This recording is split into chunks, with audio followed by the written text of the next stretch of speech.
News 18 के खास कार्यक्रम प्राइम डिबेट में आपका स्वागत है। मैं हूं राजेश तोमर। मिशन 2014, माफ करें 2019, लेकिन सीट 14। भाजपा हर हाल में यह मिशन पूरा करना चाहती है। इसके लिए लगातार 3 दिनों तक मैराथन बैठक हुई, कई कमेटियां बनाई गई, बड़े नेताओं को जिम्मेदारी दी गई। अगर आप देखें झारखंड में तो तकरीबन अभी 12 सीट भाजपा के खाते में है। अब भाजपा चाहती कि पूरा झारखंड में उनका कब्जा हो। क्या सिर्फ बूथ के मैनेजमेंट से भाजपा पूरे प्रदेश पर कब्जा कर पाएगी, या फिर जो अन्य पार्टियां हैं, जो तमाम दूसरे दल हैं, चाहे वो कांग्रेस हो या झारखंड मुक्ति मोर्चा, सब अपने अपने बूथों पर ध्यान दे रही है और खासतौर पर हर पार्टी अब ये चाह रही है कि ज्यादातर सीटों पर उनका कब्जा हो। लेकिन सबसे पहले भाजपा को देखेंगे और भाजपा को देखने से पहले आपको दिखाना चाहते हैं एक रिपोर्ट।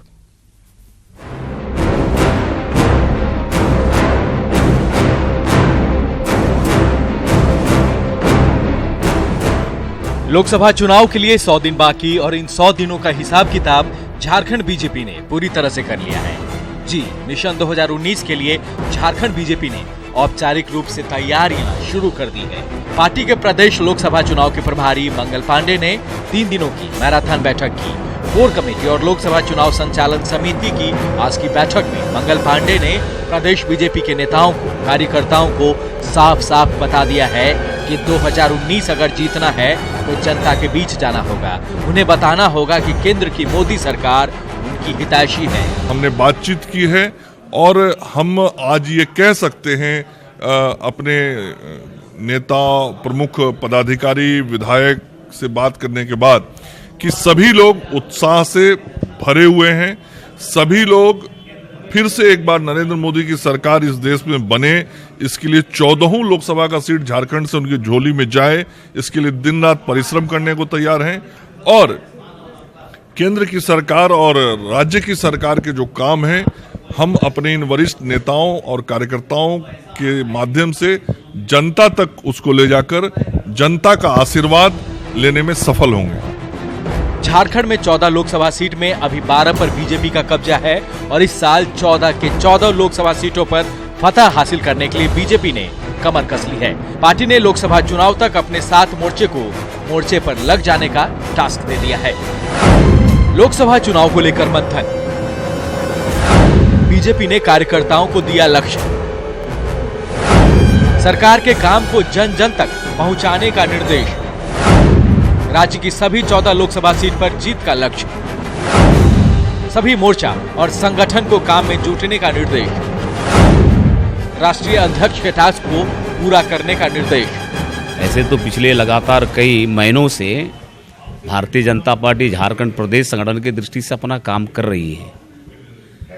चाहे वह विधानसभा में कोर कमेटी हो, फिर लोकसभा चुनाव में कोर कमेटी हो, ये दोनों मिल करके अपने विभिन्न लोकसभा क्षेत्रों का एक योजना, प्लानिंग बना करके हम लोकसभा सीट को कैसे जीतेंगे, सभी 14 के 14 लोकसभा सीट पर यह बना हुआ है। उसको फिर रिव्यू कर रहे हैं। इसके बाद फिर हम आने वाले समय में कितने कार्यक्रम कर सकते हैं, प्रभावी कार्यक्रम, ताकि इससे लोकसभा चुनाव जीतने में भारतीय जनता पार्टी को लाभ मिलेगी। तो आज हम लोग ने बनाया, कई कार्यक्रम बनाए। लोकसभा चुनाव को बिगुल बजने से पहले झारखंड बीजेपी रेस है। मकसद भी साफ है, जीत, जीत और सिर्फ जीत। अब नतीजे ही यह तय कर पाएंगे कि जो टास्क कार्यकर्ताओं को दिए गए हैं उसे पूरा करने में उन्होंने कितनी तैयारी कर रखी थी। रांची से मनोज, न्यूज 18।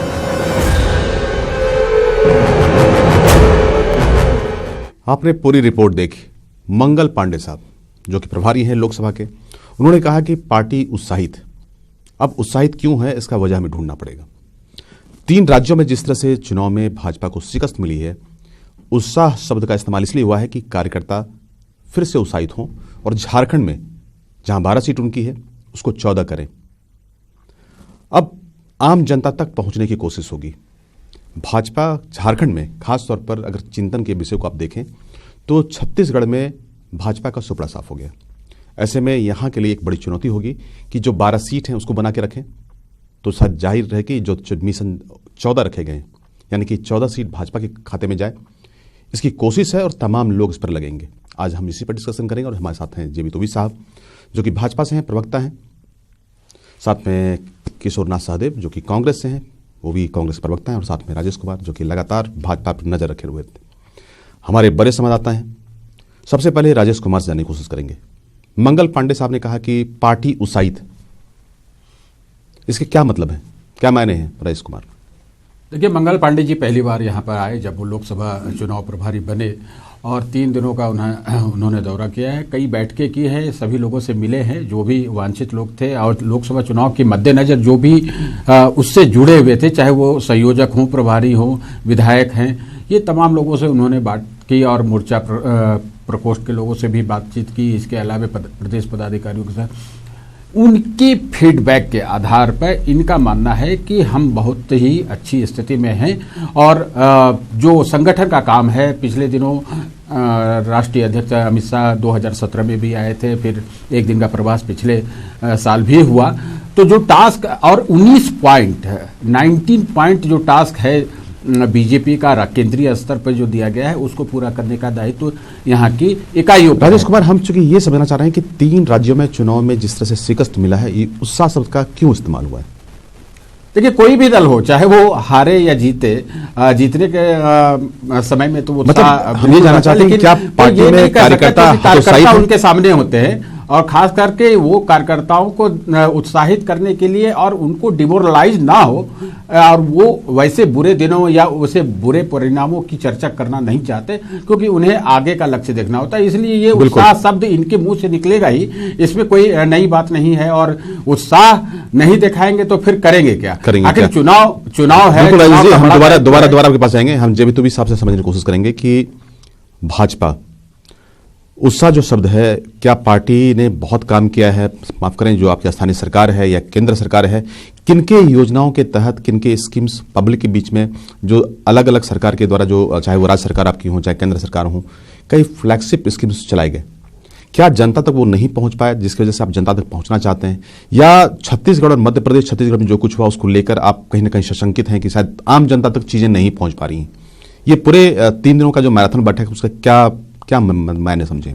देखिए, सबसे पहले तो जो हमारे प्रभारी आदरणीय मंगल पांडे जी यहाँ आए थे जी, और उन्होंने, जैसा आपने कहा कि पार्टी के का हर कार्यकर्ता और पार्टी का जो नेतृत्व है वो उत्साहित है, उसका अर्थ यही है कि जब भी आप किसी परीक्षा में जाते हैं और आपकी तैयारी अच्छी होती है, तो स्वाभाविक रूप से आप में उस परीक्षा में बैठने के लिए एक उत्साह रहता है जी। आज जो आने वाला समय है, जो चुनाव होने वाला है, उसके लिए जो संगठनात्मक कार्रवाई, जो गतिविधियां करनी थी, जो टास्क हमें दिए गए थे आदरणीय अमित शाह जी के द्वारा, उन सारे टास्कों को हम लोगों ने पूरा किया है, और हम ऐसा समझते हैं कि संगठन की दृष्टिकोण से पार्टी हर चुनौती को स्वीकार करने के लिए तैयार है, और इसलिए पार्टी का हर कार्यकर्ता और नेतृत्व आज उत्साहित है। हमने और भी जी बोल रहे थे कि चुनौती के लिए तैयार है, लेकिन मंगल पांडे जी से हमारी जाते जाते बात हुई है, तो उन्होंने कहा कि यहाँ तो कोई चुनौतियां ही नहीं है। मैंने कहा कि आप क्षेत्र का भ्रमण कीजिए, यहाँ पर बैठकर आप जो बैठकें की है, इससे जो फीडबैक मिला वही आप बता रहे हैं।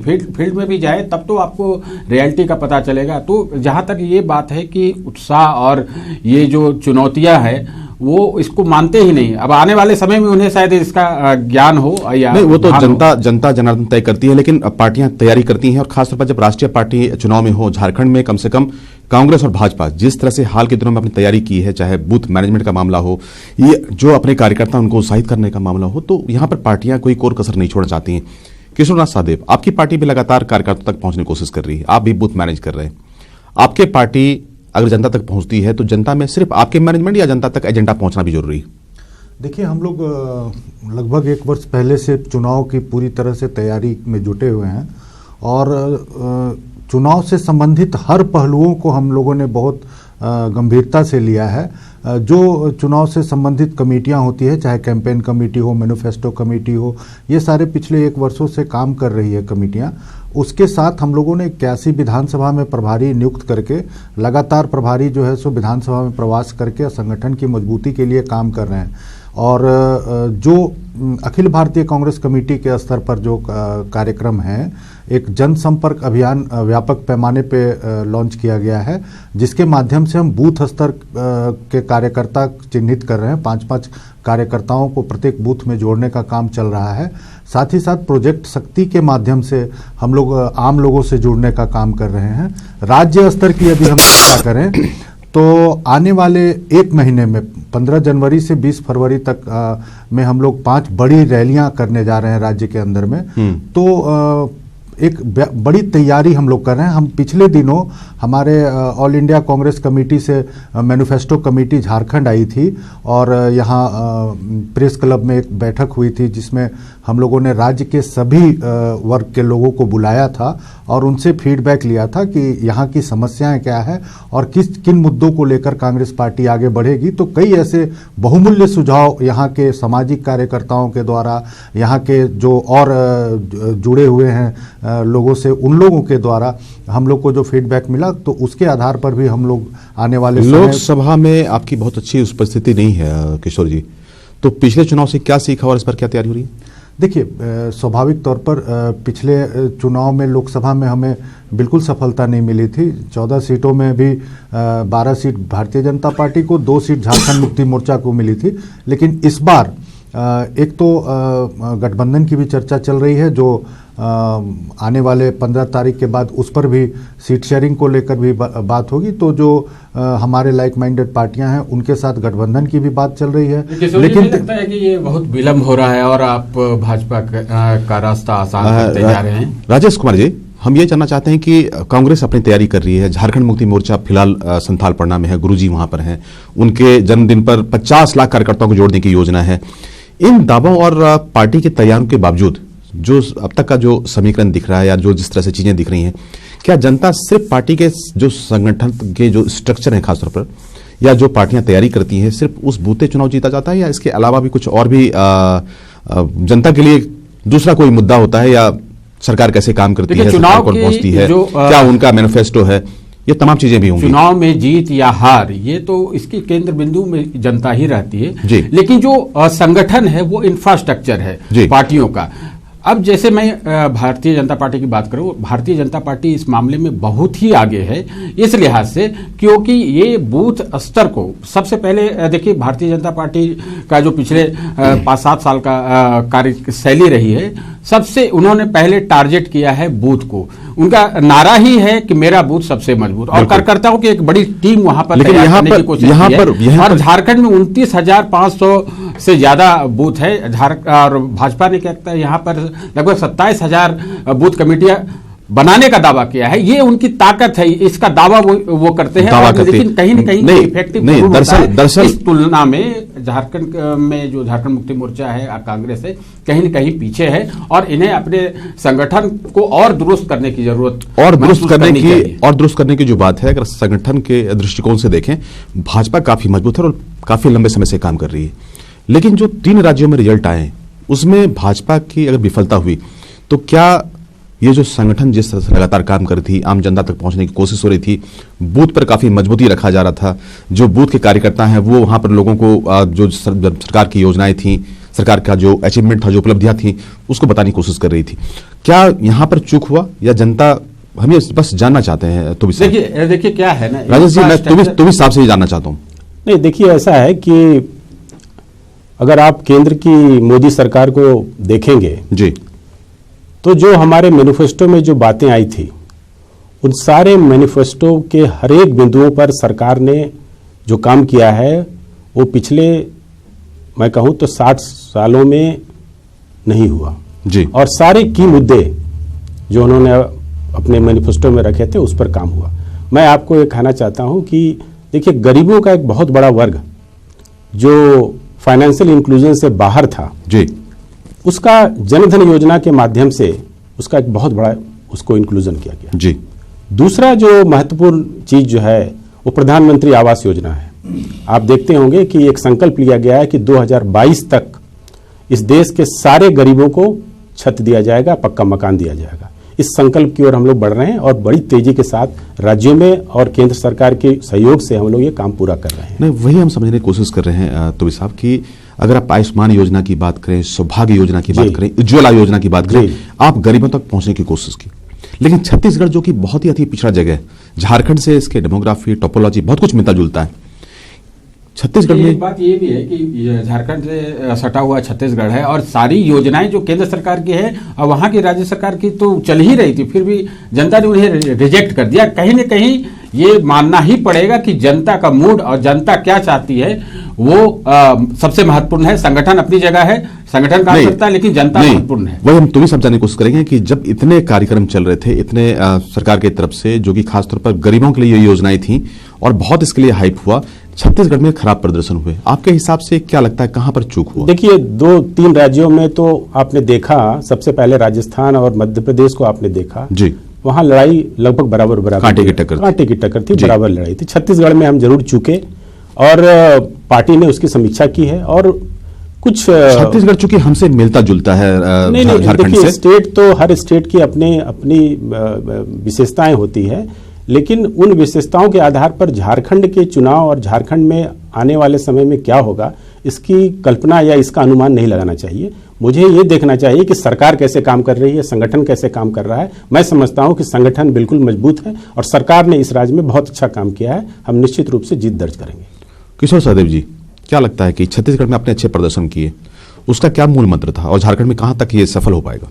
देखिए, जो योजनाओं की चर्चा तुविद जी कर रहे थे, तो स्वाभाविक तौर पर सरकारें आती हैं, कल्याणकारी योजनाएं भी लेके आती हैं, लेकिन वो जनता तक कितना पहुंच पाता है और कितना इससे लाभ हो पाता है, ये जरूर है। तो हम लोगों ने एक स्ट्रैटेजी बनाया है कि जो सरकार के दावे हैं, उन दावों को, चाहे युवाओं को लेकर के मसला हो, किसानों को लेकर के हो, महिलाओं को लेकर के हो, बेरोजगारी को लेकर के हो, एक व्यापक हम लोगों ने जो सरकार के दावे थे, जो भारतीय जनता पार्टी के मैनिफेस्टो थे और क्या अचीवमेंट अब तक सरकार, केंद्र या राज्य सरकार ने पाई है, उसका भी एक हम लोगों ने तैयार किया है, जो हम लोग एक पंपलेट के माध्यम से जनता तक पहुंचाने का काम करेंगे। तो स्वाभाविक तौर पर जनता, जैसा कि राजेश जी बोल रहे थे कि जनता जो है सर्वोपरि है और जनता मूल्यांकन कर रही है कि जो सरकार ने वायदे किए थे, जो दावे सरकार के हैं, वो कितना पूरा हुआ है और कितना बाकी है।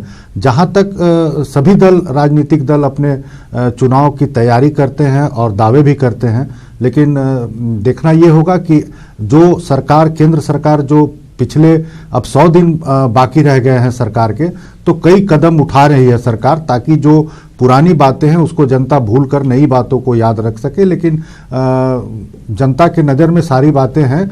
ये चुनाव नज़दीक आते जा रहे हैं, तो कुछ कुछ जनता को लुभाने के लिए सरकार के कई योजनाएं आ रही है। लेकिन आपकी कमजोरी तो सामने दिख रही है। राजेश कहाँ अलायंस का स्वरूप गठित हो रहा है? राजेश कुमार जी, अगर आप चुनाव को देखें तो सही बात है कि अगर मोदी सरकार की बात करें तो जो तमाम फ्लैगशिप स्कीम थे, चाहे वो आयुष्मान हो, आज की तारीख में स्वास्थ्य का एक बड़ा स्कीम है, अगर आप सौभाग्य की बात करें, अगर आप उज्ज्वला योजना की बात करें, जनता, जो सरकार है, गरीब जनता तक पहुंचने की कोशिश की। लेकिन छत्तीसगढ़ में जहां पर कि काफी गरीबी देखा जा रहा था, झारखंड के भी उस खासतौर पर क्षेत्रों में जहां आदिवासी निवास करते हैं, जहां पर काफी पिछड़ापन है, सरकार काम लगातार कर रही है। क्या वाकई में जमीन तक या सारे जगहों पर सरकार की योजनाएं नहीं पहुंच पा रही हैं, या क्या कारण मानते हैं कि छत्तीसगढ़ की जो चुनाव है वो झारखंड के चुनावी परिदृश्य को कहीं ना कहीं थोड़ा रिफ्लेक्ट करता है? देखिए, कोई भी चुनाव परिणाम जो होता है वो कमिंग अप जो होता है चुनाव, उस पर असर डालता ही है। अब उसका क्वांटम जो भी हो, लेकिन जो स्थिति झारखंड छत्तीसगढ़ में हुई है, कमोवेश उसकी तुलना लोग करते हैं। जहां कांग्रेस के लोग उत्साहित है कि हमने ऐसा किया, एक्सपेरिमेंट किया और जीत गए, तो ऐसा भी नहीं है कि हर जगह वही प्रयोग सफल होता है। अब इन कमियों से जो सीख लेने की जरूरत है भाजपा को कि क्या वहां मिसिंग रही और जो काम करना चाहिए। देखिए, योजनाएं सरकार की बहुत सारी है, 3000 से ज्यादा योजनाएं केंद्र और राज्य सरकार की। अगर उसका इम्प्लीमेंटेशन सही तरीके से होता है और सरकार या मंत्री कोई इम्प्लीमेंट नहीं कराते हैं, सरकार की काबिलियत इसी में होती है कि उनकी जो मशीनरी है वो कितनी इफेक्टिव है, वो कहां तक ग्राउंड लेवल तक पहुंचती है। समय का थोड़ा अभाव है, बिल्कुल समय का थोड़ा अभाव है। बिल्कुल एक साफ है कि सरकार जिनकी भी हो, सरकार ने जो कार्यक्रम तय किए, अगर जमीन पर उसके इंप्लीमेंटेशन सही नहीं हो तो उसका कहीं कभी दुष्परिणाम देखने को मिलता है। अगर आप स्कीम की बात करें तो सरकार ने कई फ्लैगशिप स्कीम लागू किए हैं और खासतौर पर गरीबों को टारगेट किया गया है। अगर गरीब सरकार के साथ में नहीं है तो सरकार के लिए बड़ा चिंतन का विषय है कि वाकई में क्या जो सरकार ने गरीबों के लिए प्रोग्राम शुरू किया, जो स्कीम शुरू किए, वो गरीब तक पहुंच पा रहा है, नहीं पहुंच पा रहा है। जो संगठन है उसे भी सोचना होगा, जो बूथ स्तरीय कार्यकर्ता है उसको भी समझना होगा कि सरकार के स्कीम को जनता तक शायद आवाज जो उनकी है उनको पहुंचा सके और कम से कम पार्टियां इसका एक बार फिर से समीक्षा कर सकें। इस कार्यक्रम में आज इतना ही। जब अगली बार मिलेंगे एक नए मुद्दे के साथ मिलेंगे, तब तक दीजिए हमें इजाजत। नमस्कार।